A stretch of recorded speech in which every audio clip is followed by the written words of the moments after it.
everyone. Welcome to the newest episode of the Happiness Diaries. I have an early start to my day. It's not even 7 a.m. yet. And I am actually meeting my sister at the dog park this morning. She has to work today, so it is my job to take over Gus' duty while she's at work. So I gotta get Lincoln hooked up and head out the door. Lincoln, you wanna go to the park? Link, Link. Come here, Bubba. There you are. You ready to go to the park? We gotta go get Gus and Sis. Okay, let's go.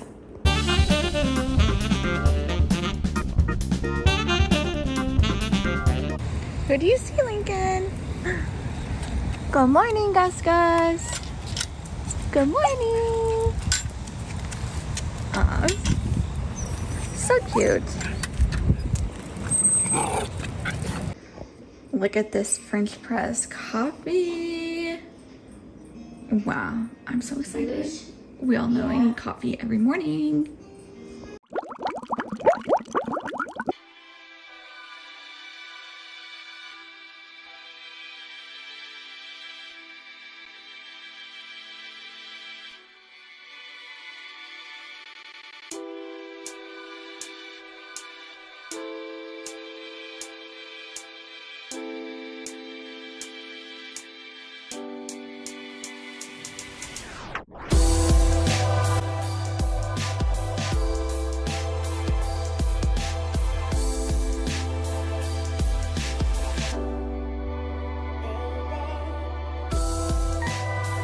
Y'all, I just woke up with like girl boss energy today. I have been crossing so many things off my to-do list.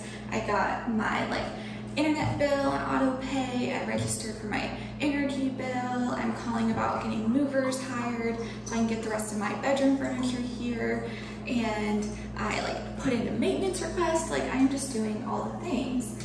And that wasn't even before taking any of this pre-workout. So, you know, that's just all me.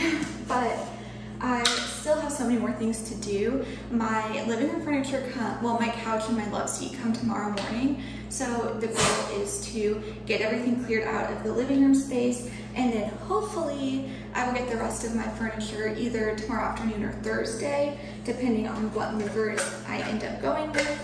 So that is good because hopefully by the end of this week, it'll actually look like someone's living here and not just squatting.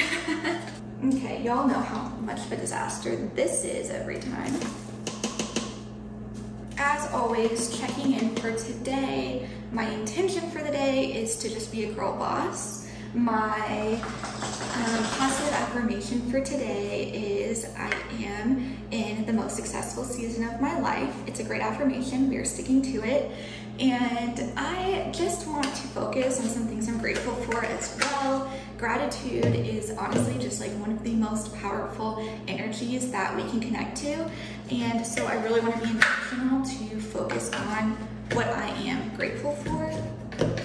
To be honest, this pre-workout got left in the heat.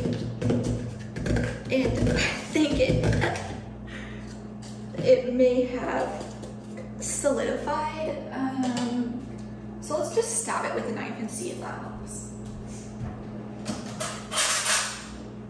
I am very grateful for caffeine. I am very grateful for coffee and pre-workout. There we go. Oh my gosh. Oh. You know, you gotta be careful with powders. Oh. Who knew I was undergoing such a dangerous task? There we go. That's the big scoopful that we want. I should try to funnel this. Maybe I should create my own funnel. Okay, hold on, let me get a piece of paper. And I'm only 10% sure that this will work. Okay. So how do you create a funnel? You know what, let's just see. Because at the very least, we have created a bigger opening. Okay.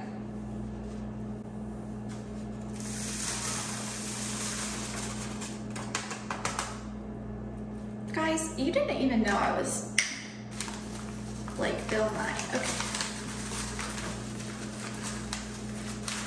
There we go. Good enough. Good enough. Bill Nye.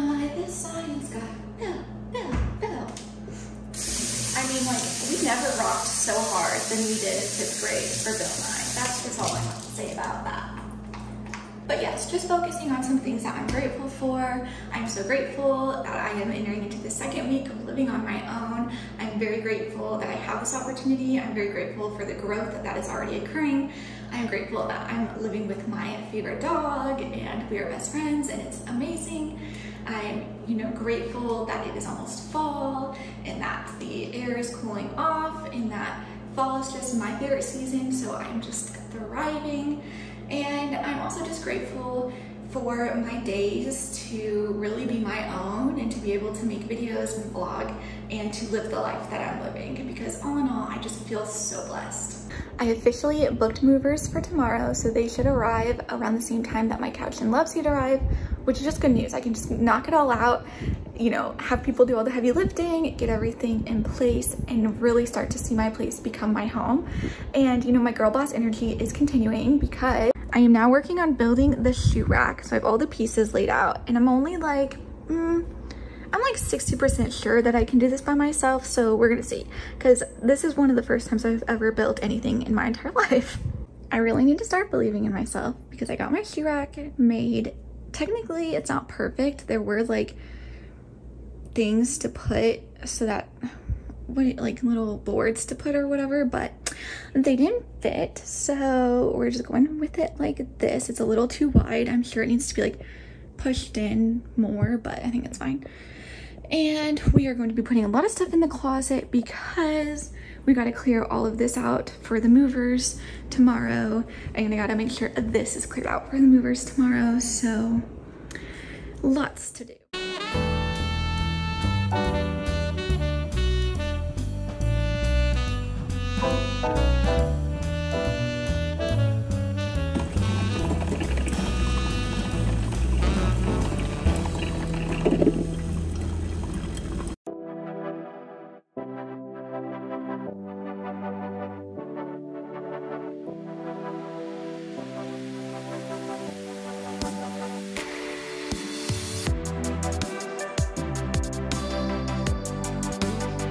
So today has already been a crazy start to the day because my couch was delivered.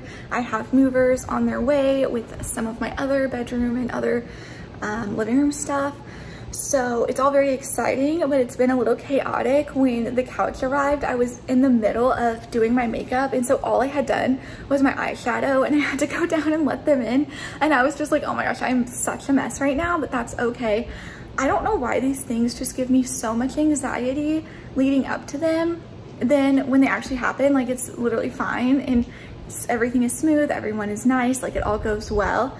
But I just get so nervous, especially with just that small navigating stuff of like having to find them, let them in, and literally just that point of trying to meet up gives me so much anxiety because being visually impaired, like it's things that seem obvious, like, oh, find the people by the big truck, seems obvious to most people, but for me it's like there are just times that I do misread situations and I don't want to like embarrass myself, I guess. So it's just anxiety with that. But like today with the couches, everything worked out really well and the other movers should be here soon. So I will give an updated apartment tour here soon. I have little Link Bug with me. And of course we have Gus. He's sleeping on the new couch. I think they like it. So here's where we're at now. This is my couch and my love seat with the rug, the TV stand. I still need to get the TV there. My bed, my side table, my desk, and my dresser. And I even have some patio furniture. So it's still very much a work in progress, but it is all coming together. And I do feel so relieved that things are starting to look like a home and feel settled, even though there's, we're not quite there yet, but we're getting so much closer. I ordered my first Amazon package yesterday to be delivered, so I want to show you guys what came. I ordered a doormat. I do want to get a seasonal, like probably Halloween, like spooky doormat for October, but just for my everyday, I wanted to get one that was really inclusive and inviting. And so I got this one that just says, in this house, And then it says Black Lives Matter, love is love, science is real, feminism is for everyone, humans aren't illegal, and kindness over everything. I just thought this was so cute, and just immediately, no matter who enters my door, knows where I stand, knows that they're welcome, and it's just very inclusive. So I'm gonna set this out. And look at how cute it looks. I'm obsessed. I just love this. Good morning, happy Thursday.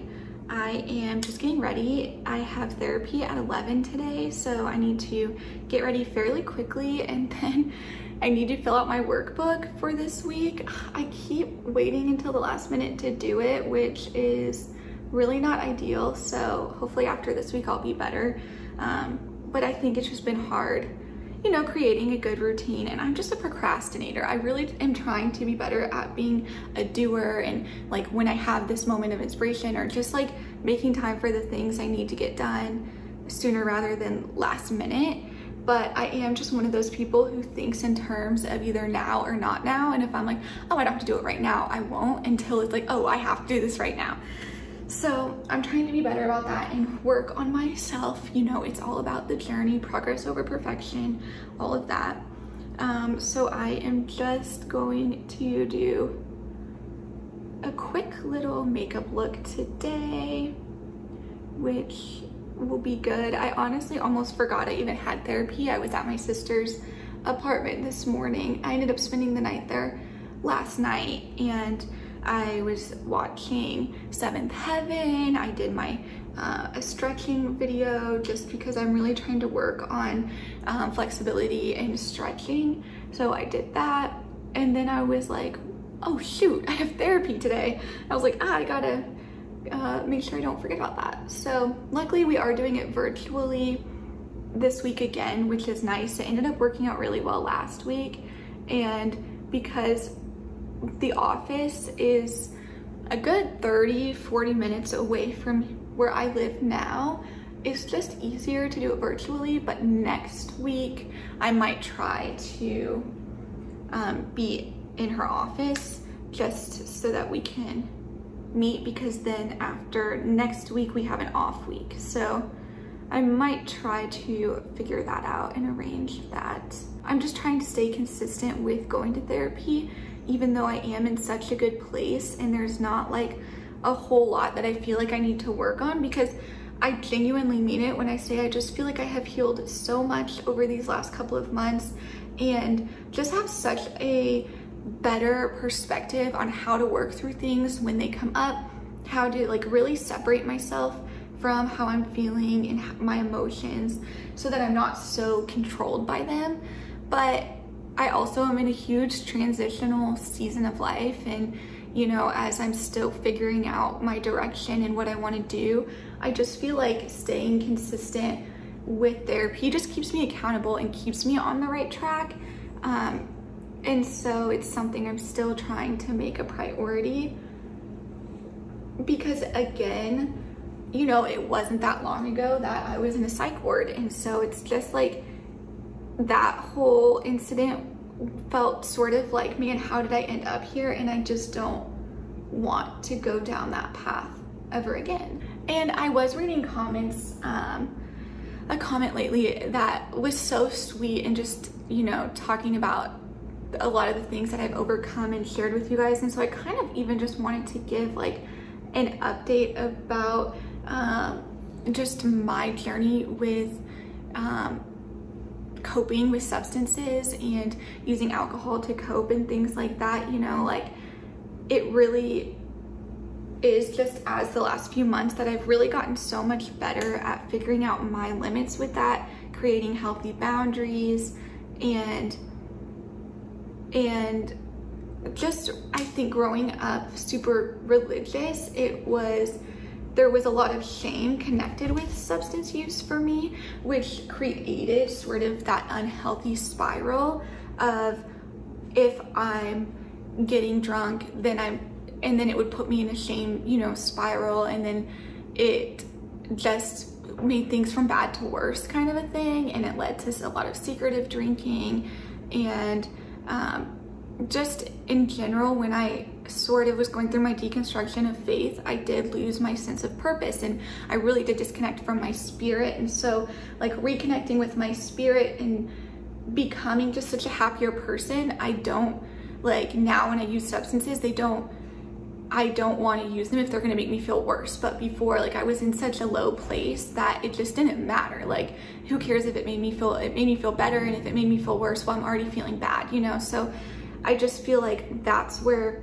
so much has changed, and a lot of it shifted from realizing that it wasn't something that I had to give up completely, and that, you know, I had the power to redefine my habits and make them a lot healthier, and just really finding empowerment through that. So, you know, it's still, for me, like, because that was a habit for me for almost 2 years, it is something that I still have to, you know, when I'm feeling down or things are getting tough, I'm still learning to not go to it as a coping mechanism, to really keep it as something fun and social, really working and growing within that. So it's not like I'm not perfectly on the other side of feeling like I have total control over substances, and that, like, I don't sometimes still maybe use them in a way that I'm not entirely okay with, but I like leaps and bounds better than I was. And that, to me, just, I'm very proud of that. And even now, I just am on a path that I'm just not willing to jeopardize where I'm going for self-destructive behaviors anymore. And I'm not gonna let myself, you know, self-sabotage, and just really remembering that I do deserve good things, and that I'm just trying to stay out of my own way and let the universe do its thing. Also, another comment was asking, like, if I'm single and about that kind of stuff. And I am very single, been single my whole life, but it really has only been in the last couple of years that I've started to really branch out and put myself out there and actually go on dates and do that whole thing, because for so long I did live with the belief that because I had glaucoma, that I was going to be harder to love, that it was gonna be harder to find someone who'd be willing to make the sacrifice of dating and being with someone who can't drive, who needs help seeing, and who will depend on them in a different type of way. But in this process of healing, I just realized that it's just not that big of a deal, and that the right person just genuinely won't care. And ultimately, like, I am so proud of where I'm at, and just the head that I have on my shoulders, and I really genuinely feel like I am really growing into being a very healthy human and a very healthy version of myself. And I feel like that is what makes someone really attractive. And it's also really hard to find people who are at similar spots in this journey of healing and growth.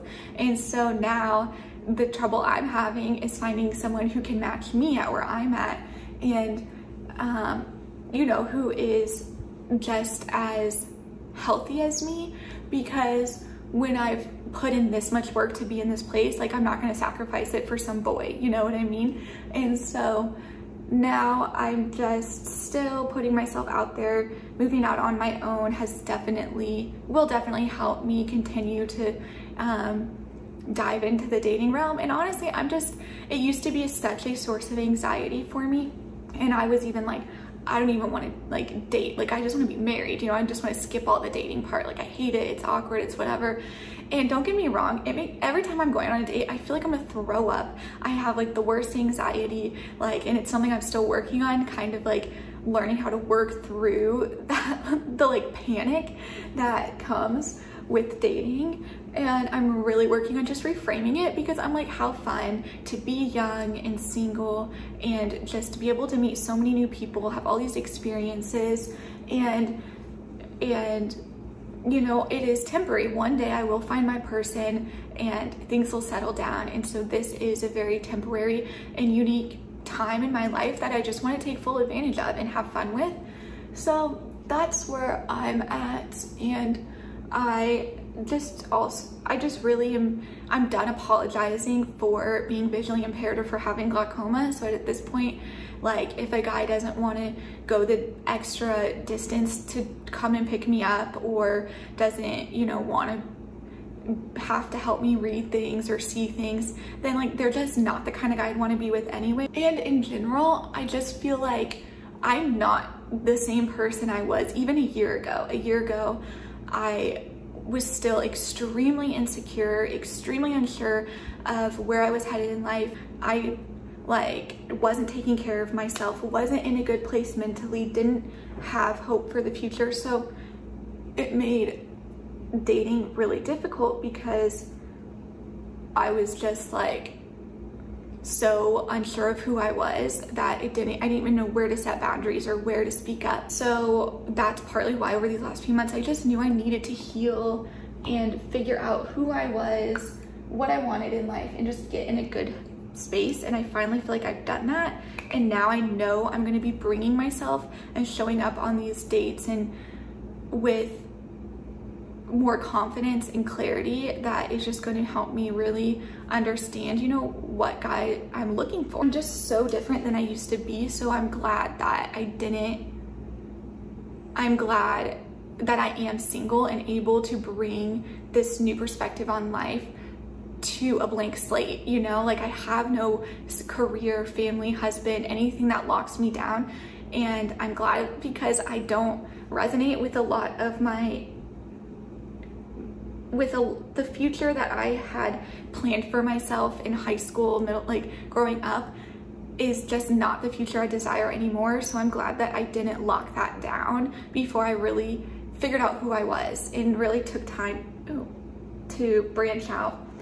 And you know, your brain fully develops at 25. I just turned 25 in June, and like I have never felt that so hard in my life. Like I just genuinely feel like my brain, just something clicked when I hit 25, that I really feel like I just really feel like my own person, separated from my past, separated from external things. And I'm glad that I have this clarity moving forward into, you know, not only dating, but life in general. This week, the chapter we're going over is chakra breathing and meditation, which just sounds exactly up my alley because I love meditating, and I have found it to, sorry, don't look at my nails. They're like struggling really bad right now, and I need nail polish remover, but meditation has honestly been the single most effective thing in bettering my mental health and how I found the healing and the clarity and the peace that I have needed. So I'm excited to read this chapter. And I'm going to end the vlog here because it's already long enough. But you guys, thank you so much for watching this video. If it resonated with you, please subscribe, leave a comment, start some conversation, and I will see you guys in my next video.